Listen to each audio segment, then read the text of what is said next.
সত্যি বলতে ওনারা তেমন আমরা একদম ফলপ্রসূ কিছু যে ওনারা আমাদেরকে শোনাইছেন তেমন কিছু হয়নি। তো ওনারা আমাদেরকে যা বলছেন, আমাদের যে ডিসি স্যার ছিল উনি হচ্ছে স্বাস্থ্যসেবার যে সচিব, স্বাস্থ্যসেবার সচিবের সাথে কথা বলছেন। তো উনি বলছেন যে আমাদেরকে একটা স্মারকলিপি দিতে, তো আমরা হচ্ছে একটা স্মারকলিপি দিব। তারপর হচ্ছে আমাদের যে প্রিন্সিপাল স্যার উনি একটা অফার করছেন যে আমাদের থেকে কিছু প্রতিনিধি আগামীকাল হচ্ছে ডিজি স্যারের সাথে কথা বলবে।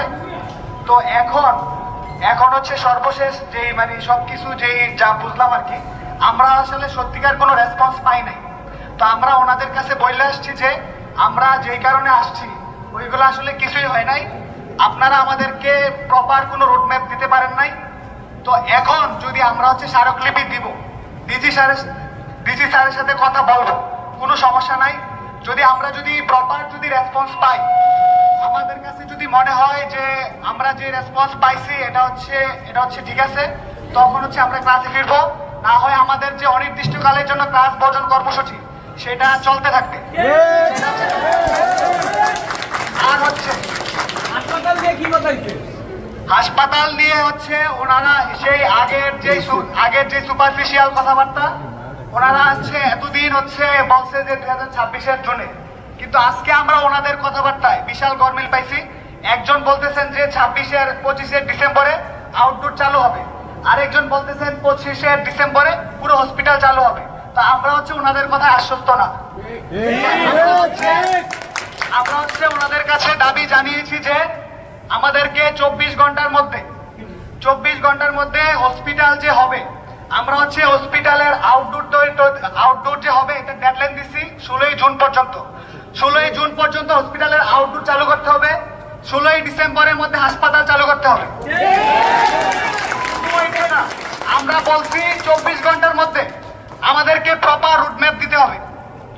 এটা হচ্ছে কিভাবে হবে, এখানে যে জনবল নিয়োগ হবে সবকিছু কিভাবে হবে, এটা হচ্ছে আমাদেরকে 24 ঘন্টার মধ্যে রুটম্যাপ দিতে হবে।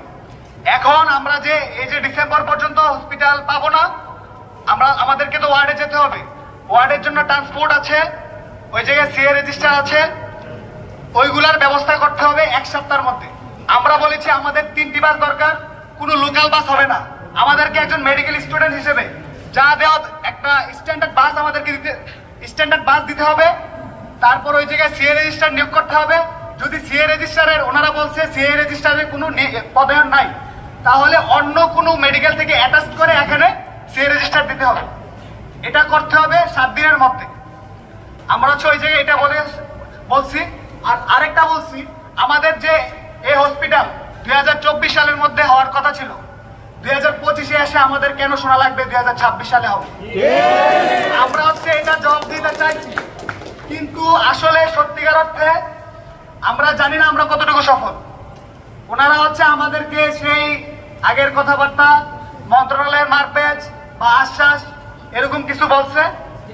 হ্যাঁ, ওনারা হচ্ছে আমাদের কাছে এরকম কিছু বলছে। তো আমরা আমাদের কথা বলে আসছি যে আপনাদের কথা আমরা এখনো হচ্ছে আশ্বস্ত না। আমাদের কার্যক্রম, আমাদের যে অনির্দিষ্টকালের জন্য ক্লাস বর্জন কর্মসূচি সেটা চলবে। আর হচ্ছে আমরা কি নতুন কোনো কর্মসূচি দিব কিনা, যেহেতু হচ্ছে দাবি আমাদের দাবি নয়, এ দাবি হচ্ছে সুনামগঞ্জবাসীর দাবি। এখানে হচ্ছে সুশীল সমাজ আছে, সাংবাদিক সমাজ আছে, শিক্ষক সমাজ আছে। আজকে সবাই আমাদের পাশে ছিল। আমরা সবার সাথে কথা বলবো, সবাইকে যোগ করে আমরা হচ্ছে জুলাই আন্দোলনের মতো হয়তো এটা আমরা রাত 12টার সময় ঘোষণা দিতে পারি। যখনই দেই আমরা আমাদের কর্মসূচি অব্যাহত থাকবে। আমরা হচ্ছে এটি আমাদের ছাত্র জনতার দাবিতে রূপ দিতে চাই।